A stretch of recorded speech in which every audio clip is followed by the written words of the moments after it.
Hello, welcome to the programme. This is NewsHour from the BBC World Service coming live from London. My name's Paul Henley.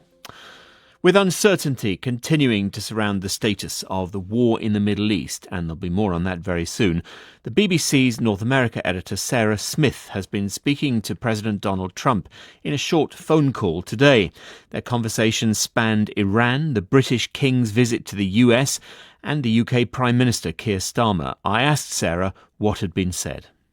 He was making a rather optimistic case for how the war in Iran is going. He said to me that the other side, meaning Iran, is dying to do a deal. So whatever I'm saying, whatever I'm doing, it seems to be working very well. Now, there's actually not much evidence that Iran is ready to try and do a deal, but it's not unusual for Donald Trump to be quite bombastic in the things he says about how the war is going with Iran. He frequently claims on social media that he's already achieved a great victory over Iran, whereas, as we know, we're in fact in a period of an extended ceasefire. But he is clearly feeling good about how it's going when he says that it seems to be working very well. The conversation turned to specifically British things, for example. So I asked him about Sir Keir Starmer, whom he has been very, very critical of in recent weeks. He says he feels very disappointed that the United Kingdom didn't offer more assistance with the war in Iran. He's disappointed in all NATO allies, but he singles out the UK for particular criticism.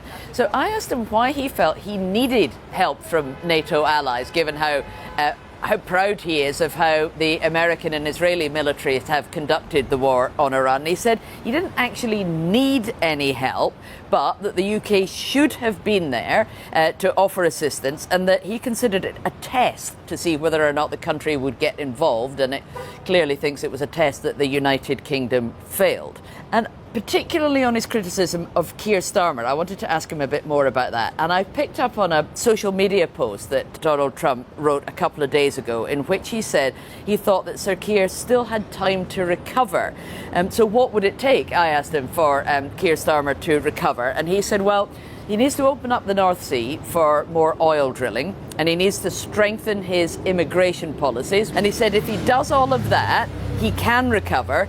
But that if he does not, he said, I do not think he has a chance. Was the president sounding as if he was looking forward to the visit by King Charles? Oh, very much. He was happiest to be talking about the royal visit. He was very enthusiastic to discuss that. And I said to him, was it an opportunity, this royal visit, to help repair relations between the US and the UK? And he said, absolutely yes. He talked about what a fantastic man he thinks King Charles is, how long he's known him for.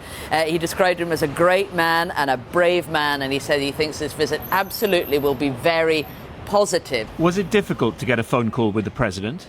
Well, in truth, I simply rang his mobile phone number and he answered it himself with nothing more than a gruff hello. He doesn't pick up every time you ring him, and I tried 4 or 5 times earlier in the day. He doesn't stay on the phone for terribly long. I spoke to him for less than 5 minutes before he said thank you and rung off. But it was still a good opportunity to get from him directly how he feels about his relationship with the UK and how he thinks things are going with the war in Iran. Was he nice to you? Some journalists, particularly BBC ones, are not his favourite people at times. Yeah, and he did raise the fact that relations with the BBC are imperfect at the moment because, of course, as you know, he is suing the corporation over a Panorama documentary. And he did say to me the BBC needs to be careful, by which he meant don't take his words out of context, don't misquote him, if the BBC wants to maintain its trusted reputation. But other than that little dig, he seemed perfectly happy to talk to us. Our North America editor there, Sarah Smith. President Trump has also said today that he's given a shoot-to-kill order on any Iranian boats laying mines in the Strait of Hormuz, as he tries to put pressure on Iran to reopen the crucial sea passage. He also said on social media, our minesweepers are clearing the strait right now, and that the US Navy had it sealed up tight. Well, Iran brushed off Mr. Trump's threats, saying that it would keep the strait closed to all but a trickle of approved vessels as long as the US blockaded its ports. Dr. Emma Salisbury is Senior Fellow in the National Security Program at the Foreign Policy Research Institute, which is in Philadelphia in the US. I asked her how much minesweeping was going on right now in the Strait of Hormuz. As far as I can tell, absolutely none. So minesweeping requires ships for that mission to be undertaken. And as far as I can tell from public reporting, there are no US minesweeping ships currently in the Strait of Hormuz. So it would be very difficult to understand how minesweeping can take place without them. So the president seems wrong on that. How long would it take to get US minesweepers there and active? How long would the job take? So there are 3 minesweeping ships currently under the 5th Fleet, which is the US Navy fleet that covers the Gulf region. 2 of those were having repairs done in Singapore, but I understand that at least one of those is currently on its way back. I've also seen reporting that 2 of the older Avenger-class minesweepers are currently on their way from their port in Japan. So it looks like there may be 4, possibly 5 minesweeping ships that will be in the area relatively soon. And those would operate with helicopters and drones and other things to perform the mission. But as the Pentagon informed the US Congress recently, the minesweeping mission in the Strait would take about 6 months, and that is in peacetime, not in a situation where Iran is attacking those ships. It's difficult work, isn't it? What does it involve? It is. It's very slow work and very painstaking work because it's very dangerous work, because you're essentially looking for active bombs underwater, which is very dangerous and very difficult. So essentially what you have to do first is to find them, and that is done using sonar. So the sonar will sweep from either the ship, a drone or a helicopter, will sweep the area of water, and when you get a ping that shows that there's a mine there, they will log the position of that mine, get out of the area, and then that mine will be detonated in a controlled explosion. Most people tend to think of mines as floating on the surface, a la World War II. Are they out of date? Yes, so the mines that Iran is likely to have used, there are 2 types that we think they have out there at the moment. One type sits on the seabed, and one type is tethered to the seabed. So it floats under the water in the water column, but not on the surface. So the sort of mines you think about from films, sort of the big spiky balls, these are much more modern versions of that. So you need specialist boats, which aren't there. US ones aren't there at the moment. Is there any indication, finally, that foreign vessels could be there to help? NATO ones, for example? NATO minesweeping capability is very good, and European ones in particular, so French, British, Dutch, Belgian, German, lots of these navies have excellent capabilities. But as far as I know, none of those navies will commit their vessels to a minesweeping operation while the war is still going on, because it is so risky for those boats to be doing that. Emma Salisbury from the Foreign Policy Research Institute in Philadelphia. Well, the war in Iran is causing considerable pain for China's factories and increasing their costs. Costs that traders say will eventually be passed on to consumers around the world. However, China has oil reserves others in Asia haven't, and its push towards renewables and electric cars has insulated it from the worst effects of this war. Could it be, in fact, that China is one of the winners of the war financially? Our correspondent Laura Bicker reports from the world's biggest trade fair in the southern city of Guangzhou. In the back streets of China's manufacturing heartland, it is clear why Beijing is pushing so hard for a ceasefire in Iran. We've come to an area that is the world's largest textile supplier. There are rolls of fabric being transported all around me, onto the backs of carts, onto motorbikes, onto lorries, all to be shipped around the world. But there's a problem. The price of this fabric has gone up, in some cases by 20%. Why? Because it needs oil to make these fabrics in the form of petrochemicals. Just off the street, in an office filled with cigarette smoke, 4 local suppliers pour tea into small porcelain cups. They fear they'll have to absorb the extra costs as clients won't pay higher prices. Overall, the number of orders will likely decrease, as the higher the price, the fewer the orders. On the other side of town, in the cavernous exhibition halls of the Canton Fair, this city is welcoming buyers from all over the world. And this year, it's reflecting a world shaped by conflict. Under bright spotlights and an advertisement written in both English and Arabic is one of China's biggest exports, electric vehicles. Are your shipments able to get through right now? That's a big challenge for me. Everyone now is waiting to hope the war will finish soon. Trader Vera Chen is looking for opportunity amidst all the uncertainty. We're still having so many customers from every single other countries that they are looking for electric cars and very hope we can just sell them as soon as possible, and the demand of electric cars is racing up. It's hard to comprehend the scale of this Canton Fair. There's a whole floor full of robots dancing, robots waving. This is a China trying to welcome the world and look to the future. But traders here in Guangzhou and right across the country will be concerned about the fallout from this war and whether it will cause a global recession and affect their ability to sell goods abroad. But within this crisis, some may see an opportunity for President Xi Jinping. But he's a very tough negotiator. That's not good. President Xi is a great leader of a great country, and I think we're going to have a fantastic relationship for a long period of time. And it's Donald Trump will try to negotiate a new trade deal with Mr. Xi when he visits Beijing next month. China has been cautious in its criticisms of US actions in the Middle East. Online, however, China has not been so diplomatic. This AI cartoon, which depicts a warmongering eagle fighting a Persian cat, has been circulating on Chinese social media, a not so subtle dig at the Trump administration. This is an outlet of frustration at a distant conflict that's reshaping trade in this nation, which is both at the centre of the global economy and increasingly at the centre of global power. The BBC's Laura Bicker reporting there from Guangzhou in the south of China. You're listening to the BBC World Service live from London. This is NewsHour.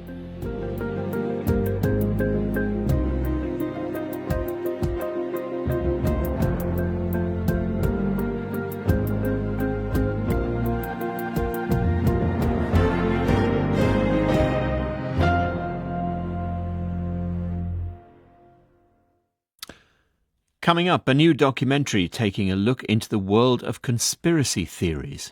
When I started it, I thought, surely they don't believe all these outlandish ones. And what I realised coming away from it, they are really true believers.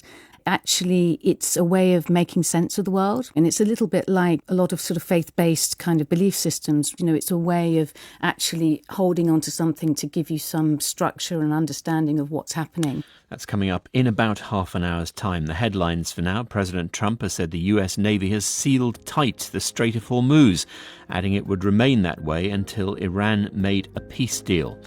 And the sale of the US media conglomerate Warner Brothers Discovery to Paramount has moved a step closer today, with shareholders approving the deal.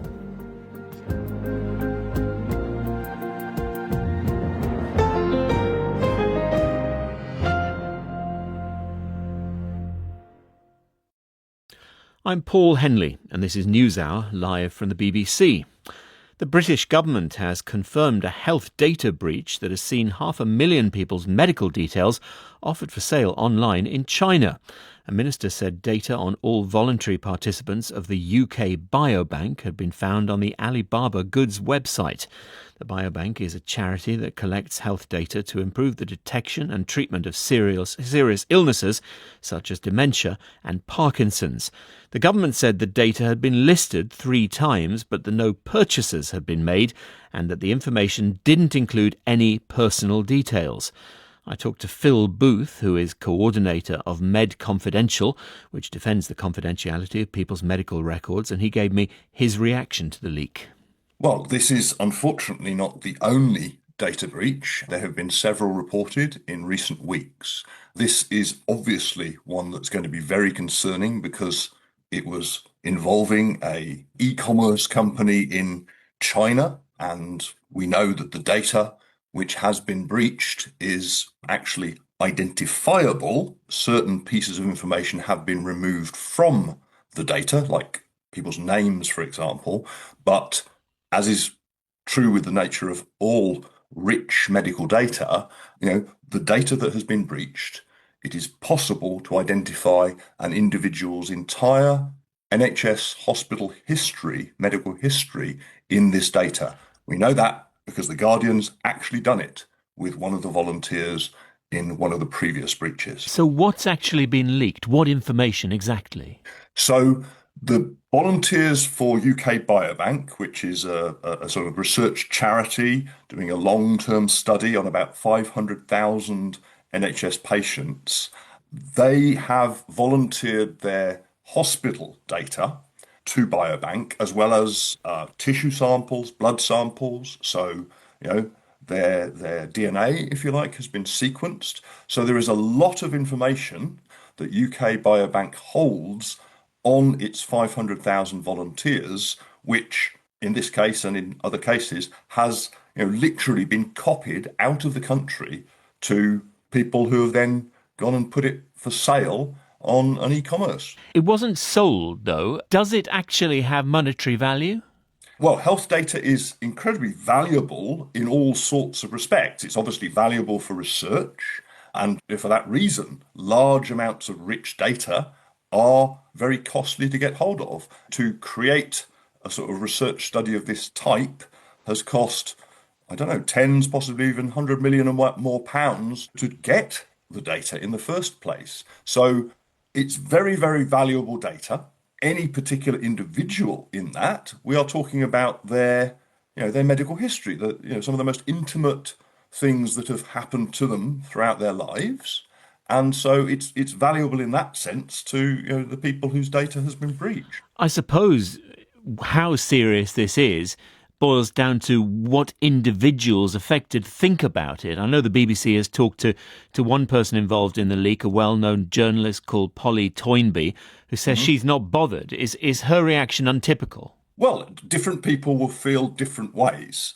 Polly Toynbee has certainly been an advocate of medical research, as frankly are Med Confidential, for legitimate, ethical, safe research. Some people care less maybe about what may be in their medical histories, but other people care a great deal. But the tragedy is that this UK Biobank breach is undermining trust, and frankly, to say, oh, well, it's okay because it wasn't sold or it's de-identified so there's no problem, is indicative of a really poor attitude, a really bad culture within this particular organisation. Phil Booth, who is coordinator of Med Confidential.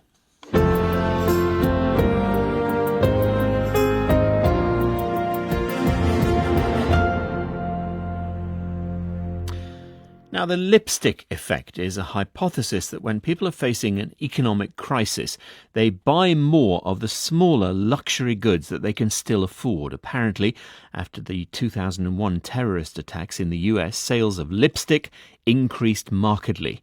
You might have heard a brief reference to the lipstick effect in a report from Iran by the BBC's Lise Doucette earlier this week, when she spoke to this young architect out shopping in Tehran, who talked about buying a herb to mix with butter. He said it was the little things in life that kept him going as economic hardship gripped his country. So we are just living everyday life, making butter, making like things to enjoy, like they call it lipstick effect. That every day we go forward. So to make us happy for anything. Well, there is more evidence of the theory in the news today as the global economy shows more signs of decline and the cost of living for countless people rises. The world's biggest cosmetics group, L'Oreal, has reported its strongest quarterly sales in 2 years. Catherine Jansen-Boyd is a consumer psychologist at Anglia Ruskin University here in the UK. Was she familiar with the term the lipstick effect?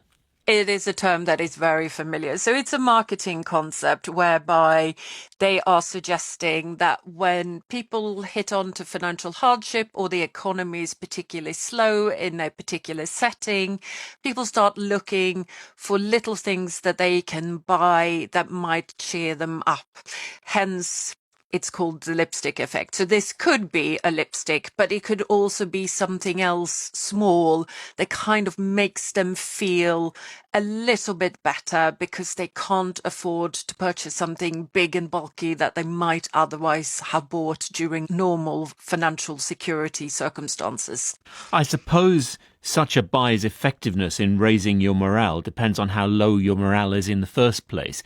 If it's a bit of a cost of living squeeze, like in some countries in Europe at the moment, it's probably quite a nice boost, right? Yes, absolutely. And this is, of course, something we saw during COVID. People were very, very fed up. And being so fed up meant that they were looking for small things that could cheer them up because, again, they were hit by financial instability. So they might go off and buy nice food items just because that felt better on a day-to-day basis. So little things like that. And yes, you are absolutely right. It depends a little bit on circumstances and where you are, of course. If what's getting you down is warfare, I suppose it might be less of a suggestion to improve life with lipstick. Well, here's what's really interesting. It's not about the extremity of situations, perhaps, that gets people to look for small things. It's just about something that you can cling on to that makes life a little bit more bearable. And does this consumer theory ring true with men as much as with women? Yes, it does ring true both for men and women. This is why it's quite difficult to say that it's going to be lipstick that's going to be bought. That's just kind of an analogy to get people to understand what consumers do when they feel they need to brighten up their day a bit. Although L'Oreal's impressive sales figures recently are a good case in point, aren't they? Oh, absolutely, of course. It doesn't mean that people don't buy lipstick because there are plenty of very high-end fashion brands that knows that when things get a little bit wobbly in terms of finances where they usually have their biggest sales, they start producing smaller items such as lipstick, and they actually make sure that this reaches an audience that might otherwise not buy anything. That was Catherine Jansen-Boyd, who is a professor of consumer psychology at Anglia Ruskin University. You're listening to NewsHour here on the BBC World Service.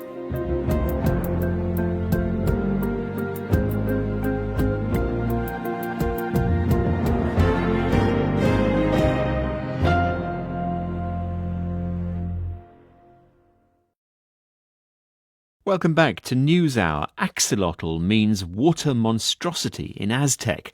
Axolotls are unusual-looking creatures, aquatic salamanders with gills outside their bodies, and they have an ability to regenerate parts of those bodies, including the eyes and brains. They're native to Mexico, they're endangered and rarely seen in the wild, but one was found living under a bridge in South Wales, the first such documented discovery of the species in the wild here in the UK. 10-year-old Evie Hill found the axolotl, and the BBC's Sarah Montague spoke to her and her mum, Melanie. I was just playing by the bank at the river, and I was moving things around, and I lifted up the green mat, and there was this axolotl. Okay, so I could tell it was an axolotl because I could see its gills. The axolotl, I mean, it's an extraordinary-looking creature. What sort of size was it? The size of a baby cat, like 9 inches. What were your thoughts when you saw it? Like, oh my goodness, there's an axolotl right in front of me in the water. I ran back into the water trying to catch it, but all the mud like made the water all cloudy, so I couldn't see it anymore. So I went back to the van and I told Mum, there's an axolotl in the water. She's like, no, there's not. You've probably seen some little lizard or something. And I asked if I could go back in the water. She said no. But I went back in the water anyway, because when I went back, I could see it in front of the water. I tried to grab it, but it swam up the current and digged its nose into a rock, and then I caught it. Can you, for our listeners, describe what it looks like? It's a brown Mexican axolotl, and it has speckles all on its body with like purpley red gills. It's like really slippy and slimy, almost like a fish. So what did you do with it once you've got it in your hands? We brought it back to the van and we had to put it in a gravy jar because we had nothing else to put it in. What did your mum say? It was like, oh my goodness, she actually has got an axolotl in a gravy jug in the van. Melanie, I've got to I'm ask here. you, when Evie turned up with this thing, what did you think? I thought it's not actually an axolotl, surely. We took a photograph of it and then did a Google search, and it came up with axolotl, and then I was Googling all sorts of things about, can you find them in the water here? But the more I looked, the more I could see it's definitely an axolotl. And I thought, why is it here? Why is it in our river? I mean, they're not native to... No. It's a Mexican axolotl. Right, so they come from Mexico, which is obviously Yeah. very different to here. I mean, I suppose it was probably quite lucky that you came across it, Evie. Yeah, because we rescued it and now it's got like a new home in our house. Okay, so it's your pet now. Yeah. I imagine it's not in the gravy jar any longer. No, we've got it a tank and we're setting up a bigger one. What have you called it? Dippy, because the bridge was called the Dipping Bridge, and that's where we found it. The home it's in now, you're saying you're getting a bigger one. I mean, is this going to be a very spoilt axolotl? Yeah, we've already got a big tank and we'll decorate it and get it some new things. Evie and Melanie Hill in South Wales.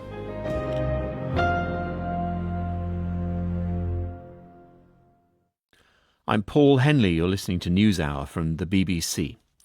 A funeral has been held today for a reporter from a Lebanese newspaper who was killed on Wednesday in an Israeli airstrike. Amal Khalil, who was 43, was the 8th journalist to be killed covering the latest conflict between Israeli forces and the militant group Hezbollah, which is backed by Iran. That's according to the Committee to Protect Journalists.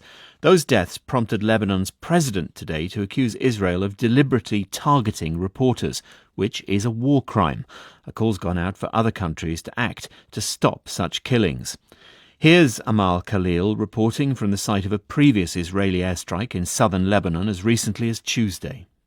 لليوم الخامس على التوالي لا تزال فرق الدفاع المدني تبحث عن مفقودين. Standing on top of a pile of rubble, she's saying that for a 5th day in a row, rescue teams are searching for missing people in a residential building totally destroyed. Amal's brother, Ali, spoke to Lebanese news channel LBC this morning. It's not just us who've lost Amal. Amal is missing from every home. Every home in Lebanon has lost her.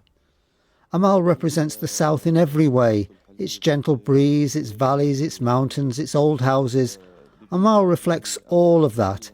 People loved her. One of the last videos she posted was of her helping a cat. Lots of people saw that, but yesterday no one came to help Amal. Omar Nashebe is one of the founders of Amal's newspaper, Al Akbar, and a university lecturer in media ethics. He knew Amal well, and he spoke to us, in fact, as he was travelling to her funeral. NewsHour's James Menendez asked him first for his reaction to Amal's death. Well, first of all, it is not the first time that journalists are being targeted by the Israeli army. It is clear that this is a pattern and this is a method of war that the Israeli army is using in its wars against various countries in the region. So we had so many journalists. I remember Shireen Abu Akleh, who was killed by the Israeli army in Palestine. And although she holds an American passport and there was no serious follow-up and investigation and no legal measures against the perpetrators. So this is a case of impunity. And when there is such impunity, it encourages the perpetrator to do more crimes. And the shocking thing about this is that this is happening so frequently that it became not just a pattern, but, it hurts me a lot to say this as a journalist, but it becomes meaningless almost for the international community. Well, sorry to interrupt you. Why do you say Amal was targeted? I mean, the Israeli military always maintains that it doesn't target journalists, but why do you think that her death was because of a deliberate decision by them to kill her? Well, I was on the phone with Amal, and we had followed her exact location. And she was in the village of Thiri, and in that village she was with her colleague, two ladies in the car, journalists, and there was a car in front of them. The car in front of them was targeted first, and the two men in the car in front of them had died. So Amal and her colleague left their car and they went to a nearby home to take refuge. After some time, the Israelis sent a fighter jet to bomb the home where Amal and her colleague had went for refuge. I think the Israelis have sufficient intelligence capacity to know exactly who was there before they bombed it, and they bombed it with a fighter jet, not with a drone. So it was an explicit attack to assassinate Amal Khalil. Is it possible Yes. that they mistook her and her colleagues for a group of Hezbollah militants? This is, I think, impossible considering the technology and the surveillance and the capacity of the Israelis to survey and follow up. And the evidence of this capacity is that they were able to assassinate very well protected Hezbollah military leaders. So they have the capacity to access information that can identify the persons they are targeting. There's no argument, I think, that they did this by mistake. It's not possible. Why do you think they would have wanted to kill her, though? That's a very good question. She received the threats last year from the Israelis on her phone many times. I think that it's very clear they don't care because they get away with it every time. So they keep doing it, and it doesn't matter, because the international community is so permissive and is allowing impunity for the Israelis. Impunity will encourage them to do more killing and kill everyone who actually supports the resistance against Israeli occupation. Yeah, and just to be clear, your newspaper doesn't have any formal links to Hezbollah, but you are broadly sympathetic to the cause. The newspaper Al-Akhbar is always portrayed by the Israelis as being directly affiliated to Hezbollah. We usually do not respond to these allegations. But since I'm talking to you and to the BBC program, I will tell you Al-Akhbar is made of a group of leftist journalists who actually put together this newspaper to support the right of people for self-determination. And we support people who resist foreign occupation and colonialism and imperialism. Hezbollah is a resistance movement in Lebanon, and therefore we support the resistance against Israeli occupation of southern Lebanon. And do you ever expect to get any answers as to what happened and why it happened? In this case, we would expect international law to step in. We would expect international tribunals. However, it is very evident now that these mechanisms are dysfunctional because of the American pressure. The Americans put sanctions on international lawyers when they issued an arrest warrant for Netanyahu. So unfortunately, apparently the world has lost its moral, ethical compass.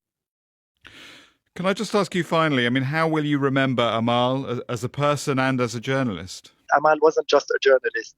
When she was doing her job as a journalist, she saw so many people suffering.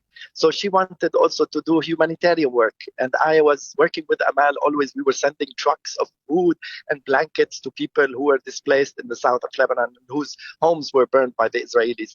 So Amal, and she introduced me to so many families that are really connected to us now, and we are helping them, mothers who lost their children, wives who lost their husbands, and we're going to continue the work of Amal in the name of Amal. Amal will not die. All the work we will do, we will dedicate it to her soul.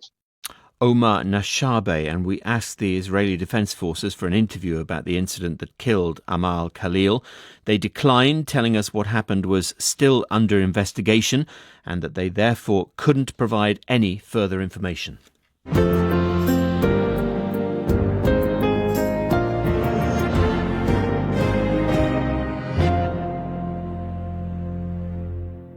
Now, the UK and France have agreed a new 3-year deal to try to stop migrants crossing into Britain on small boats. The deal's renewal had been delayed by disagreements over how much money would be used to pay for French border patrols and under what conditions. In the end, the UK government agreed to pay France $800 million, or the equivalent. Over the past 3 years, the number of people making the journey across the English Channel has risen significantly. Our Paris correspondent James Waterhouse sent this report from the coastal town of Gravelines. Well, a police source has told us that this is a popular area for migrants to make a bid for the sea and cross into the UK. We're by a misty lake and there's the faint smell of burning in the air. That apparently can be because of the fires they light in this dense woodland in front of us. So let's see if there is anyone preparing. I should add, at this point, it's 4 a.m. and pitch black. So Paul, the producer, has just seen... Oh yeah, you can see flashlights in the distance. We can hear coughing and the breaking of branches. If they think we are police, they could turn hostile. Before waiting in the woods, most migrants gather at this large makeshift camp close to Dunkirk. Under the instructions of the people smugglers they've paid hundreds of pounds to, migrants queue for hot meals served by these volunteers or try on life jackets as they prepare for what they hope will be the final leg of their perilous journeys. Everyone we speak to sees Britain as an island of opportunity. My friends went to UK, they say they give value for their problems. There's a democracy in the UK. Everything they give you, it's good. They protect us. I hope to get there. If I come to UK, I can get a job in maybe 2 and 3 months. That last person is from Somalia and is 17. He's alone, but as you can hear, is extremely motivated to escape persecution at home because of the tribe he's from and start a new life. The UK and France have finally agreed a deal which will see more than 500 million British pounds go towards increased French border patrols. The activity here will only increase as summer progresses, and for all of the political toing and froing and disagreements, for the thousands of people who come through here, the crossings are still seen as an acceptable path. Back at the beach, we get a tip that a boat is being loaded. We can see a small boat in the distance. Even when you're on the beach, they're a good half a kilometre at least away. It's coincided with sunrise. To the right there is the silhouette of the local nuclear power station, and it illuminates the sheer size of the area that needs to be policed. There is a saying among French sailors that the water is calm like a lake, and that is certainly the case this morning. And that is the dominant reason as to why smugglers launch these attempted crossings. The way of life in the UK, in some neighbourhoods, in communities, strengthens the possibility for migrants who are coming from small towns in Ethiopia, Eritrea, Iraq. The view of Pierre-Henri Dumont, the mayor of Marques, a small coastal town of 11,000 people. And they know that even if they are not taken care of by the British government, they will be taken care of by the people coming from the same country or people coming from the same village, because they have some kind of relatives. Officials are, as you'd imagine, keener to point to successes. More boats are now destroyed or stopped before setting off. But the uncomfortable truth is that small boat crossings are still increasing. Policing is evolving here, but not enough to break this lethal pattern of people, often fleeing war or poverty, choosing to make a treacherous journey to a country less willing to take them. The BBC's James Waterhouse reporting from the French Channel coast. This is the BBC World Service live from London. It's NewsHour.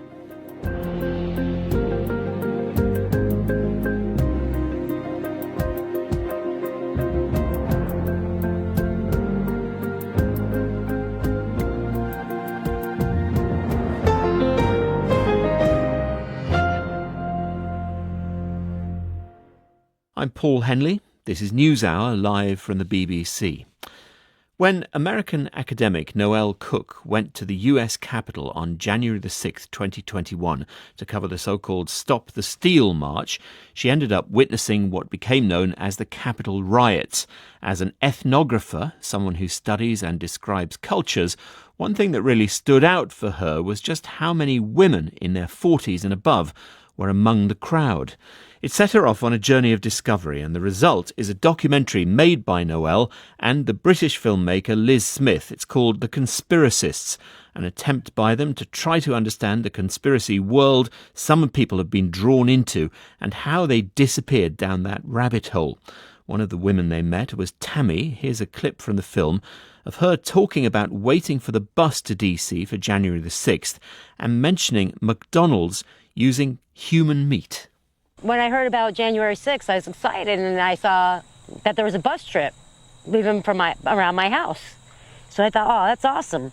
Hopefully I'll get a seat, and I won't be by myself. I can meet some more people. You know, I was always trying to meet people somewhere. I drive to McDonald's, and there's no bus there. And I'm like, what the heck? So I go, and this is before I knew about McDonald's, too. I got myself an Egg McMuffin. What about McDonald's? They use human meat. Use human meat. Okay. Yes. Yeah, they literally have a club in LA that's called the Cannibal Club that they eat human meat. Of course, there is no evidence to support the theory that McDonald's uses human meat in its food. As I said, the filmmakers of The Conspiracists are Liz Smith and ethnographer Noel Cook, and they joined NewsHour's Rajini Vaidyanathan in the studio a bit earlier. Noel began by saying how she'd connected with one of the women involved called Yvonne.